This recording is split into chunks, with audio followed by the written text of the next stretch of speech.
عند ولادة طفلها إيسايا شاهدت الأم ستيفاني سميث شيئا غريبا على بشرة المولود الجديد. هذا الشيء شكل كابوسا حقيقيا عند العائلة.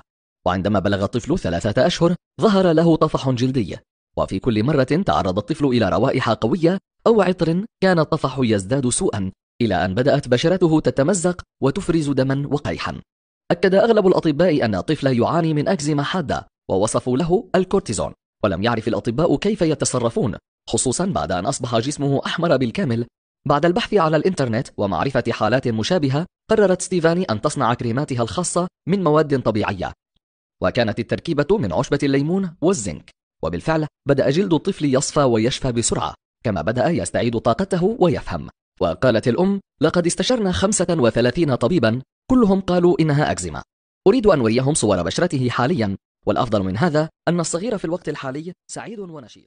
ينصح الخبراء اليابانيين باتخاذ الإجراءات التالية: سبسكرايب، لايك، كومنت، فيفورت.